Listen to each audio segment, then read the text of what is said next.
All I have to say is 2 words. R. Kelly. Yo. Let me jump into it before everybody goes off. So, if you didn't hear, if you've been under a rock, R. Kelly has just been sentenced to 30 years in federal prison following his conviction for 9 federal charges, including sex crimes and human trafficking. The disgraced singer was in the federal courthouse Wednesday in Brooklyn when the judge announced his sentence, bringing a close to one of the U.S. Attorney Office's highest profile criminal prosecutions in years. Kelly's known he could get 10 years to life since he was convicted last September on all 9 counts. He declined to give a statement during sentencing.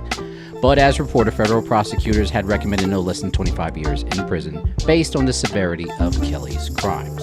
So, trial took about a month. The attorney seemed overmatched in court. Federal prosecutors called for more witnesses than the defense. But we all know that now. Let's just get right into it. So, GPS, you got the floor.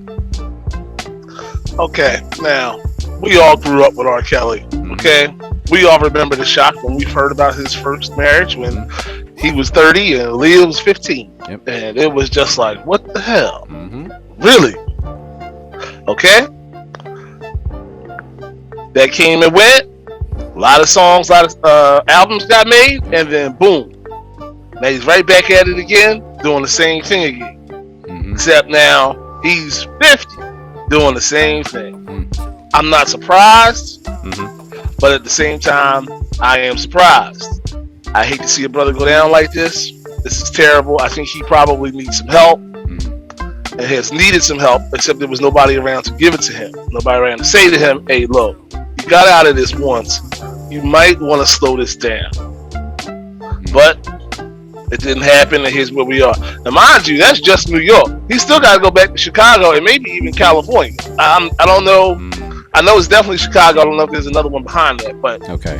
that 30 is not the end of it. So, Unfortunately, this might only be the first chapter of a book that's really going to be riveting. So, Marsha, there's nothing really that you can say, but like, damn, you know? I have a question though. Yes, Can we listen to R. Kelly music or not? that's Because a good question. I'm torn. Well, I've been. I mean, I don't see nothing wrong with a little bump and grind. Of course, you don't either. You're in Vegas, so I mean, that's a given. But the other side is like, I don't know. I mean, if you're by yourself, if I'm gonna listen to like Doinga Doing, I'm gonna listen to Doinga Doing. The remix to Ignition came on, and I was trying to bump to it. I'm like, am I supposed to be doing this? I feel like I'm portraying the girls if I listen, but I feel like I'm portraying myself if I don't. You're in Vegas. I'm going to say no, and I'm going to tell you why. Well, please All share. right, go ahead, GPS. Then Cortez.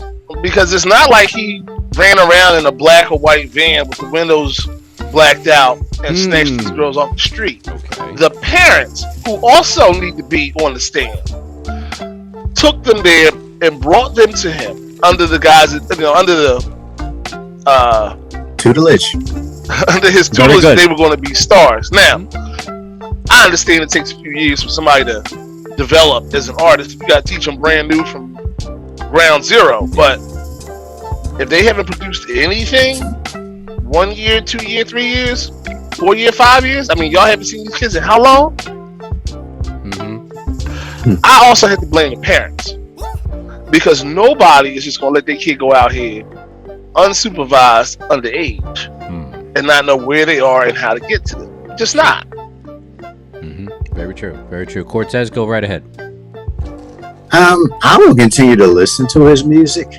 I like his music. I mean, because I can't. That's the thing. That's just like me saying, if I look at art, man, and I found out Vincent Van Gogh was a child molester or whatever, I don't think it would take away from his greatness on canvas or his contributions to society. Okay. I feel bad for R. Kelly. I feel as though, but I look at it this way: his entourage, half of them got off scot-free. It looks like, man. Because they didn't want them. No, they didn't want them. They went after him, man. So I'm under the assumption some of them must have copped some plea deals or something, man. Because right now it looks as though he was around a lot of yes men. Nobody thought what he was doing was wrong. It seemed like nobody thought what he was doing was wrong at all, and so he continued doing it.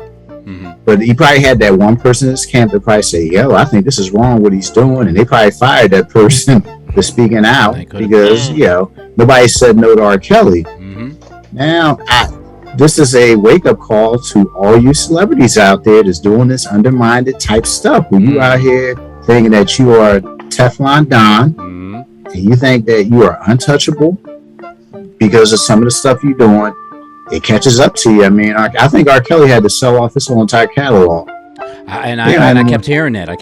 Yeah, I think that. Yeah, he sold off his catalog. He is rock bottom at this point, man. I mean, if you see R. Kelly now, he looks like a former shell of himself, man. He is. The court system has broken him. It has broken him down. You can just look at him and tell. And all you can do is look and say, let this be one of these little after school special moments. After school bro, where they tell you, this is what you do with, this is what happens when you do crack. This is what you have with. It's one of those situations now. So if you're an entertainer out here and you mess with little kids or whatever, your days are numbered. They will come and get you. That's true. I mean, this ain't an after school special. This is more like Adult Swim, but I digress on that one.